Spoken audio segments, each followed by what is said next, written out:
जय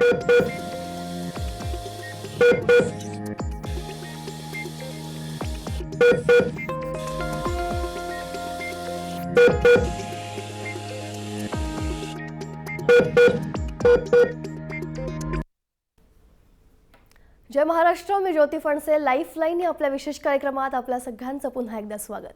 आज आपण जाणून घेणार आहोत ते म्हणजे तोत्रेपणाबद्दल.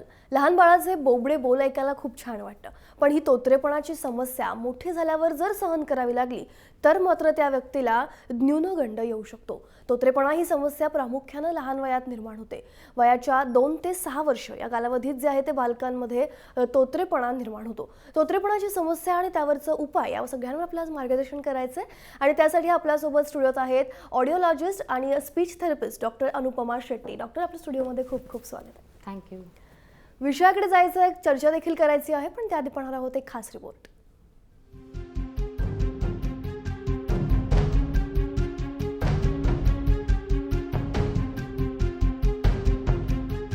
बोलताना स्पष्ट न बोलता अडखळत बोलणं किंवा शब्दोच्चार लवकर न होणं या समस्येला तोत्रेपणा असं संबोधलं जातं. बोलण्याच्या क्रियेमध्ये जीभ, ओठ, स्वरयंत्र, घसा, जबडा, फुफ्फुसांचे स्नायू इत्यादींचं महत्त्वपूर्ण योगदान असतं. या अवयवांमध्ये काही दोष किंवा विकृती असल्यास शब्दोच्चार व्यवस्थित होत नाहीत. मात्र तोत्रे बोलणाऱ्या व्यक्तींमध्ये कोणताही शारीरिक दोष नसतो. तोत्रेपणाचं कारण हे मानसिक स्वरूपाचं असतं. तोत्रेपणाची कारणं: पालकांचा रागीट किंवा कडक स्वभाव, गंभीर आजाराचा परिणाम, अकस्मात बसलेला तीव्र शारीरिक अथवा मानसिक धक्का, लहानपणी लाजाळू किंवा अंतर्मुख स्वभाव, शालेय जीवनातील असुरक्षिततेची भावना, जलद बोलण्याची सवय, विचार आणि बोलण्यातील सुसूत्रतेचा अभाव. तोत्रेपणा ही समस्या प्रामुख्याने लहान वयात निर्माण होते. वयाच्या 2 ते 6 वर्ष या कालावधीत मुलांमध्ये तोत्रेपणा निर्माण होतो. जसं वय वाढत जाईल तसा हा तोत्रेपणा आपोआप नाहीसा होतो. मात्र काही मुलांमध्ये हा दोष नाहीसा न होता अधिक प्रमाणात वाढतही जातो. मुलाची भाषा कौशल्य जेव्हा वेगाने विकसित होत असतात त्यावेळी सामान्यपणे ही समस्या उद्भवते. तोत्रेपणा त्या व्यक्तीमध्ये न्यूनगंडही निर्माण करू शकतो. त्यांच्यातील आत्मविश्वास खचतो. तसंच कालांतराने नैराश्यही येऊ शकतं. ब्युरो रिपोर्ट, जय महाराष्ट्र.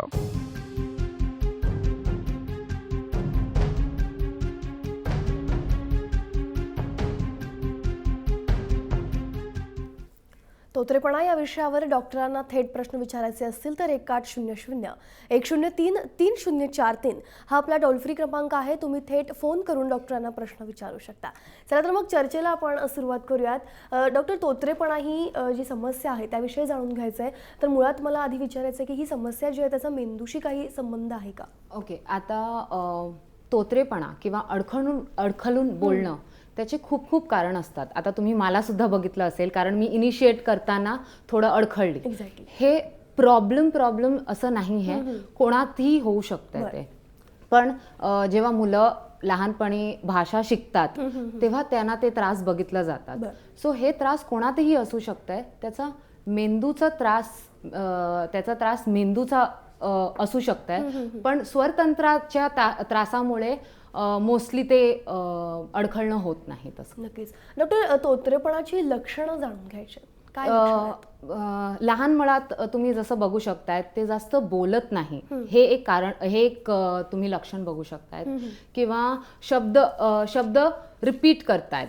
शब्द जसं आता मी बोलली, किंवा असले जे फिलर्स यूज करतात ते युजली लक्षणं असतात छोट्या मुलात. पण ते आपण अवॉइड जर केला तर तेही त्याला अवॉइड करतात आणि मग त्यांचा प्रॉब्लेम युजली सॉर्ट होऊन जात आहे. पण त्याच्यात जर आपण परत इंटरप्ट केला तर ते प्रॉब्लेम वाढली जाते, असं बघितलं. नक्कीच. डॉक्टर, आपल्याला फोन यायला सुरुवात झालेली आहे. पुण्याहून फोन आलेला राजू धोत्रे बोलतात. राजू, तुमचा काय प्रश्न आहे विचारा. हा मॅडम. राजू, तुमचा काय प्रश्न आहे?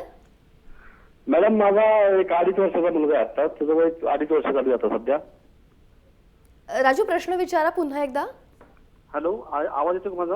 हो, आवाज येतोय. प्रश्न विचारा. मॅडम, माझा एक 2.5 वर्षाचा मुलगा आहे. बरं.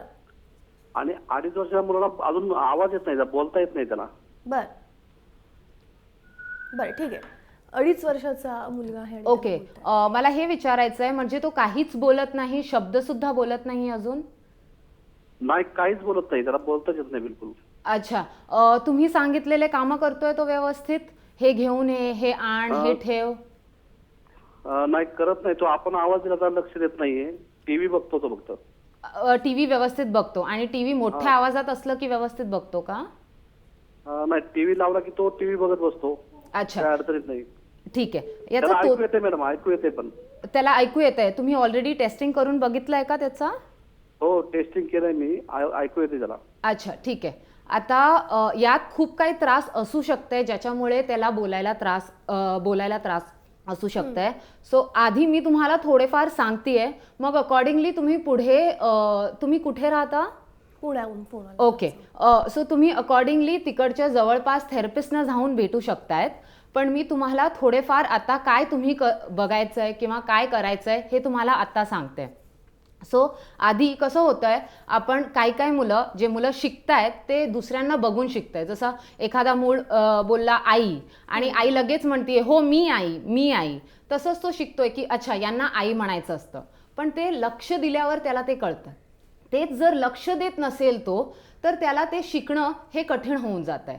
आता तुम्ही ऑलरेडी सांगितलंय त्याचा कानाचं टेस्टिंग केलं आहे, म्हणजे त्याला ऐकण्यात त्रास नाही, नाहीतर ऐकण्यात त्रास असलं की बोलण्यात सुद्धा त्रास होतोय. दुसरा एक आहे ज्याला आम्ही म्हणतो सेन्सरी इश्यूज. दुसऱ्या त्रास असल्यामुळे बोलण्यात त्रास असतो किंवा जिभेत त्रास असल्यामुळे बोलण्यात त्रास असतो. सो आपल्याला आधी हे सगळं टेस्ट करून घ्यावं लागेल आणि मग त्याच्यानंतर आपल्याला कळेल की काय त्रास आहे ज्याच्यामुळे त्याला बोलायला प्रॉब्लेम आहे. अजून एक असतं की आपण पहिला मूल असला की तो मागायच्या आधीच आपण वस्तू देऊन टाकतो, किंवा खूप आपण पॅम्परिंग जे करतो घरी, खूप लाड करतो, त्याच्यामुळे सुद्धा खूप मुलं बोलत नाही किंवा उशिरा बोलतात. सो त्याच्याकरता तुम्ही काय करू शकतायत की त्याला काय हवं असेल बेसिक जे आपलं रोजचं आहे, पाणी असो, खायचं असो, त्याला कपडा पाहिजे किंवा बाहेर जायचं असेल, तर तो शब्द त्याच्या समोर व्यवस्थित बोलून दाखवा. त्याला पाणी पाहिजे, पाणी पाणी 1-2 वेळा बोला, त्याला ऐकू द्या, त्याच्या लक्ष तुमच्याकडे असू द्या आणि मग त्याच्यानंतर द्या. त्याला ॲटलिस्ट त्याला पाणी म्हणतायत हे शब्द तरी त्याला कळलं पाहिजे. सो असले थोडेफार शब्द जे रोजचे आहेत ते तुम्ही घ्या, बाकीचे बोलू नका पाहिजे तर. आणि जेवढं होईल एका शब्दात त्याच्याशी बोला. लांब तुम्ही वाक्य बोलायला गेलात आणि त्याचं लक्ष नसेल, तो काहीच ऐकणार नाही. सो इट्स बेटर की तुम्ही एक शब्दात त्याच्याशी बोला, म्हणजे तो ॲटलिस्ट शब्द ऐकून घेईल आणि त्याला कळेल याला हे म्हणतायत. बाकी तुम्ही स्पीच थेरपिस्टना जाऊन दाखवा एकदा, म्हणजे तुम्हाला क्लिअर आयडिया की कुठे काय त्रास आहे आणि कशाची थेरपी पाहिजे, काय कुठे थेरपीची गरज आहे हे कळेल तुम्हाला. नक्कीच. डॉक्टर, साधारण कुठल्या वयात जे आहे ते ही लक्षणं दिसून येतात तोतरेपणाची? हे मुलं आता जसं एखादा बाळ चालायला शिकतोय, तो आधी चालायला शिकला की तो पडतो, मग परत उठतो, पडतो, परत उठतो. सो दिस इज वॉकिंगमध्ये प्रॉब्लेम जे असतं. तसंच बोलण्यात जेव्हा मूल 1-1.5 वर्षाचा असतो, बोलायला सुरू करतो, कठीण शब्दात ते अडखळतात. सो तुम्ही बघाल की 1-1.5 वर्षाचं मूल सुद्धा अडखळतात, बरोबर, पण which is a very normal thing, आणि ते त्याच्यावरून बाहेर पडतात. पण तेच तिथे आपण प्रॉब्लेम केला किंवा पालकांनी तिथे सांगितलं अरे काय करतोय तू, काय बोलतोय वगैरे, हे आपण त्यांना सांगितलं तर लगेच त्यांना त्रास व्हायला सुरू होतो. नक्कीच. डॉक्टर, फोन घेतोय पुढचा. कल्याणहून मनीषा जाधव बोलतात. मनीषा, काय प्रश्न आहे विचारा. मॅडम, मंथन वेताळ माझा मुलगा आहे, तो 11 वर्षाचा आहे, पण तो बोलताना खूप अडखळतो. तर त्याच्यावर काय उपाय आहे? अच्छा, सर, मला तुम्हाला विचारायचं आहे की काय सिच्युएशन मध्ये तो अडखळतो का, की नेहमी काही एका शब्दावर अडखळतो? तो काही सिच्युएशन मध्ये, जसं एक्झाम असलं की अडखळतो किंवा भांडताना अडखळतो, की एखाद्या शब्दांवर अडखळतो? शाळेचं आन्सर वगैरे असतं ना, तर आन्सर जर त्याने बाहेर केलं तर मग तेव्हा अडखत नाही. हा. पण नवीन काही शब्द आपल्याला बोलतात, मला आता गावाला जायचं किंवा पटकन आपल्याला बोलायचं पाणी आणतो, पाणी आण, असं तो बोलतो मग. ठीक आहे. सर, सध्या त्याच्याबरोबर काय करा, कसं होतोय, तो पापा पाणी करतोय आणि आपण लगेच काय बोलतोय असं होऊन जात आहे आपलं. सो इन्स्टेड त्याला कम्प्लीट करू द्या आणि मग त्याच्यानंतर त्याला गाईड करा. अच्छा, तुला पाणी बोलायचंय का, त्याला स्मूथली तो शब्द बोलू द्या, तुम्ही शब्द बोलून दाखवा आणि मग त्याला बोलायला सांगा. आणि तुम्ही सुद्धा जेव्हा प्रश्नोत्तर करताय त्याच्याबरोबर तुम्ही प्रश्न विचारा आणि आरामात थांबा, कारण आपल्या चेहऱ्यावरचे भाव सुद्धा बघून त्यांना डिफरन्स होतोय की अच्छा बाबा रागवतायत किंवा त्यांना घाई आहे, म्हणून त्याच्यामुळे अजून त्यांना त्रास होतो किंवा अडखळायला होत आहे. पण तो 11 वर्षाचा आहे आणि त्याला फ्रिक्वेंट तुम्हाला दिसतंय की तो तोतरे बोलतोय किंवा अडखळतोय, तर मी सजेस्ट करते की एकदा त्याला स्पीच थेरपिस्टला दाखवा, म्हणजे व्यवस्थित एक्सरसाइजेस वगैरे त्याच्याबरोबर सुरू करता येईल. नक्कीच. पुढचा फोन घेतोय आपण डॉक्टर. भारत वावळ बोलतायत डोंबिवलीहून. भारत, तुमचा काय प्रश्न आहे विचार. असं आहे की हा तोत्रेपणा हा विकार अनुवंशिक असतो का? आणि दुसरी अशी गोष्ट की पुष्कळ वेळा मानसिक ताण तणावामुळे आपण डिप्रेशनमध्ये जातो, तर अशा वेळी तोत्रेपणाचा स्वभाव प्रभावित होऊ शकतो का? धन्यवाद. नक्कीच डॉक्टर, मला पण खरं तर हा प्रश्न विचारायचाच होता की अनुवंशिकता असू शकते का तोत्रेपणाविषयी. हो हो हो असू शकतंय. हेरिडिटरी प्रॉब्लेम्स मध्ये पण स्टटरिंग हे काउंट केलं जात आहे, त्याचा सुद्धा त्याचा परिणाम असतो. पण काही मुलांमध्ये जसं आई बाबांना त्रास असल्यामुळे नेसेसरी नाही आहे की ते अनुवांशिक आहे. ते असू शकतंय की आईबाबांना बघून, कारण मुलं आईबाबांना बघून शिकतात. आई बोलते आई किंवा बाबा म्हणते, बॉल म्हणते, तर तसं ते बोलायचा प्रयत्न करतात. जर आईच बॉल म्हणतीये तर तो पण तसंच ऑटोमॅटिकली बघून शिकायचा प्रयत्न करतो आणि म्हणून ते होतंय. सो अनुवांशिक कारण असू शकतंय किंवा इमिटेशन, आईबाबांना बघून जे शिकतात त्याच्यामुळे सुद्धा त्रास होऊ शकतो. डॉक्टर, तोत्रेपणाची समस्या असलेल्या व्यक्तींच्या चेहऱ्यावरील हालचाली किंवा जे हावभाव आहेत त्याच्यामध्ये काही फरक पडू शकतो का? जर बेसिक आम्ही बिगनिंग स्टटरिंग ज्यांना म्हणतो, बिगनिंग असलं की त्यांच्या चेहऱ्यावर एवढा हावभाव दिसत नाही, कारण त्यांना अजून अवेअरनेस तेवढा नाहीये की बाबा मला त्रास आहे आणि लोक हे करतात. पण जर तुम्ही बघितलं ज्यांना सिव्हिअर स्टटरिंग असतात त्यांच्या चेहऱ्यावर हे हावभाव किंवा त्यांच्या हातावर हाताचे हालचाल किंवा डोळ्याचे हालचाल, तेव्हा तुम्हाला ते डिफरन्स युजली बघून दिसतंय. नक्कीच. पुढचा फोन घेतोय दीपक लगदे बोलतायत वरळीहून. दीपक, काय प्रश्न आहे. माझी मुलगी 10 वर्षाची आहे. बर. तर ती लहानपणापासूनच बोबडी बोलते, जरा तोतरी. ओके. बर. आता र बोलायचं असेल तर ल म्हणजे र हा उच्चारच करत नाही ती. आणि बोलताना जीभ तिची दातामध्ये येते ऍक्च्युली. बर. ओके. सर, हे तोत्रेपणा नाही आहे, हे बोबडेपणा, ज्यांना आम्ही करेक्ट आर्टिक्युलेशन करत नाहीये. जर मला त म्हणायचं असेल तर मला जीभ वर घेऊन जावं लागेल टाळूकडे दाताच्या मागे आणि ट बोलावं लागेल. तसंच र बोलायला मला टाळूवर ठेवून जीभ फिरवून र बोलावं लागेल. पण सध्या तिला कदाचित ते जमत नाही आणि कोणी तिला व्यवस्थित ते सांगितलं सुद्धा नाहीये. सो ते एकदा तुम्ही जर शिकवला तिला की जीभ वरती ठेव, आरशासमोर दाखवा पाहिजे तर, की जीभ वरती ठेवून तू जर केला, तिला आधी फक्त साऊंड शिकवा तुम्ही. साऊंड शिकवल्यावर मग तिला शब्दात ते साऊंड घ्या. र रन किंवा र राग, रमेश हे शब्द घ्या आणि मग वाक्यात ते शब्द यूज करा. नक्कीच डॉक्टर. पण पुढचा फोन घेतोय साताराहून प्रदीप खाडे बोलतात. प्रदीप, तुमचा काय प्रश्न आहे. हा, नमस्कार मॅडम. नमस्कार प्रदीप, प्रश्न विचारा. मॅडम, माझा भाचा 2.25 वर्षाचा आहे. बर. पण तो खुनाने सगळ्या वस्तू दाखवतो, पण तो काय बोलत नाही. बर. उच्चार त्याचा होत नाही. नक्कीच.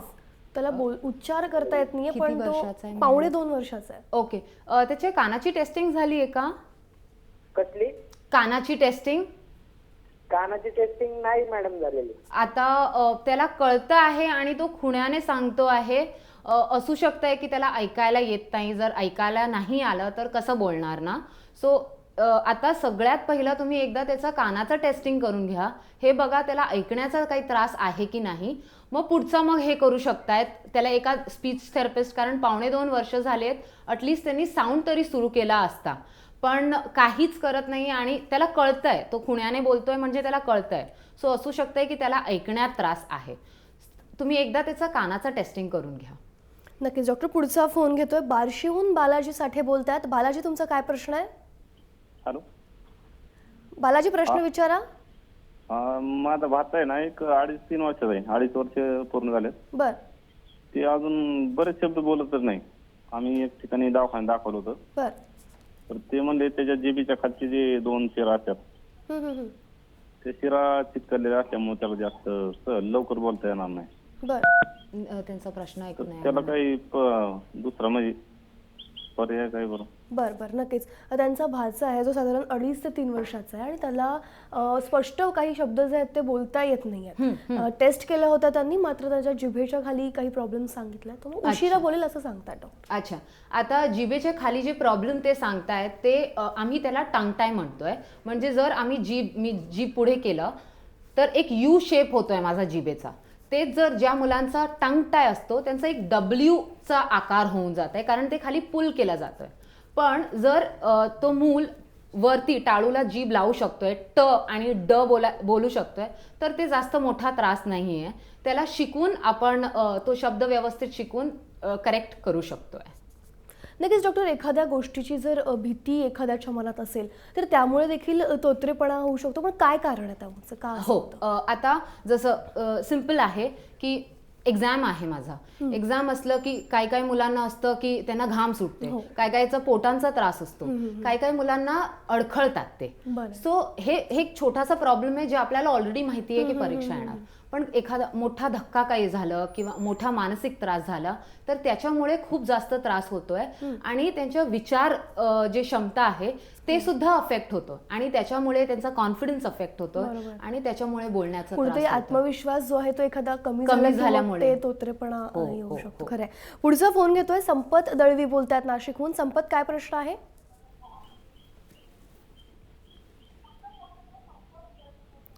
संपत, तुमच्या टीव्हीचा आवाज कमी केलात तर आपल्याला बोलता येईल. तुमचा काय प्रश्न आहे विचारा. मला वाटतं संपर्क सुटलेला आपला. मला याच अनुषंगाने विचारायचं की तोत्रेपणावर जे आहे ते उपचार पद्धती काय उपलब्ध आहेत आपल्याकडे? अच्छा, आता जसं तुम्ही ऑलरेडी आता मला एक प्रश्न विचारलं की काही मानसिक कारणामुळे होऊ शकताय का. जर तसं काही त्रास झाला असेल तर स्पीच थेरपीच्या आधी त्यांना एक सायकॉलॉजिस्टची गरज आहे किंवा पेरेंट्सना, पालकांना सायकॉलॉजिस्टची गरज आहे की कसं तो प्रॉब्लेम आपण टॅकल करू शकताय किंवा कसं ते टाळू शकताय किंवा कसं बाहेर पडू शकताय त्यांनी. आणि जर पालकांना हां, तर आपण तसं हे करू शकतात. जर तसला काही प्रॉब्लेम नाही आहे तर आपण स्पीच थेरपी सुरू करू शकतात. आणि हे बघितलं गेलं आहे की बऱ्याचपैकी त्याच्यात इम्प्रूव्हमेंट होते. इम्प्रूव्हमेंट झाल्यावर सुद्धा आम्ही सांगतो मेंटेनन्स करता त्यांना थेरपी कंटिन्यू करावी लागते, सो दॅट ते मेंटेन राहावं, रिलॅप्स परत व्हावं. नक्कीच. डॉक्टर, पुढचा फोन घेतो आपण. शिवाजी जाधव बोलतात सिन्नरहून. शिवाजी, तुमचा काय प्रश्न आहे विचारा. माझा प्रश्न असा आहे, 2 वर्षाचा मुलगा आलाय गावाचा, ते बोलत नाही. बर, 2 वर्षांचं त्यांचं बाळ आहे, ते बोलत नाही असं त्यांचा प्रश्न आहे. अच्छा, परत हेच प्रश्न आहे की त्याचं टेस्टिंग वगैरे केलंय का कानाचं सगळं? कान वगैरे ठीक आहे. कानाचं ठीक आहे असं म्हणतात. तुमच्या आवाजाला वगैरे लक्ष देतोय तो? हो, देतोय लक्ष. अच्छा, घरी बोलताना वगैरे तुम्ही त्याला विचारता किंवा सांगता किंवा तो बोलायच्या आधीच तुम्ही सगळं देऊन टाकता? नाही, ते हाताला म्हणजे हाताला इशारे करून देतोय, बोलत नाही. बोलत नाही. आणि तो लक्ष देतो सगळ्या गोष्टींवर, व्यवस्थित सांगितलेले कामं करतो? हो, सगळं हे करतो. बरं, ठीक आहे. मग आता तुम्ही सुरुवातीला एक त्याच्याबरोबर एक काही शब्द घ्या, घरचे जे शब्द आहेत ते त्याच्याबरोबर घ्या आणि त्याच्या समोर बसून पाहिजे तर चित्र दाखवा किंवा आता पाणी असेल तर पाणीचा ग्लास दाखवा आणि त्याला सांगा पाणी. आणि तेच दिवसभर 2-3 एक आठवडा पूर्ण बघा तो करतोय का. म्हणजे परत परत परत सांगितल्यावर तसं त्याला कळतंय का, तो करतोय का. जर एखादा वस्तू, पाणीच घ्या आणि 1 आठवडा बघा प्रॅक्टिस केल्यावर तो बोलतोय का. जर तरीही तो नाही बोलतोय म्हणजे त्याला कळण्यात काहीतरी प्रॉब्लेम आहे, त्याच्या अटेन्शनमध्ये आम्ही जे सांगतोय तो लक्ष देत नाहीये, तसं काहीतरी प्रॉब्लेम असेल मग तुम्ही एका स्पीच थेरपिस्टकडे जाऊ शकतायत. जर तो पिकअप करत असेल, पाणी सांगितल्यावर, एवढा वेळ पाणी सांगितल्यावर तो करतोय, म्हणजे तुम्ही एक शब्द असं सुरू करू शकतात घरी. नक्कीच. जर का अशी काही लक्षणं जर आढळून आली तर मला वाटतं डॉक्टरांचा सल्ला घेऊन जे आपण म्हणतो स्पीच थेरपी वगैरे आहे ते करून आपण पुढचा धोका आपण कमी करू शकतो. करेक्ट. कारण आता मुलं लवकर शिकतात. खरंय. 2 वर्षात जे आधी मुलं 3 वर्षात करायची आता 2-2.5 वर्षात करतात. सो जेवढा लवकर आपण करतोय तेवढा जास्त इम्प्रूव्हमेंट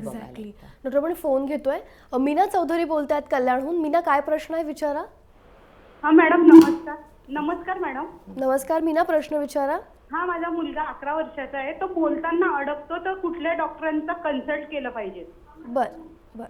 अच्छा, मला एक विचारायचं होतं की असं दिवसातनं खूप वेळा असं तो अडखळतो का?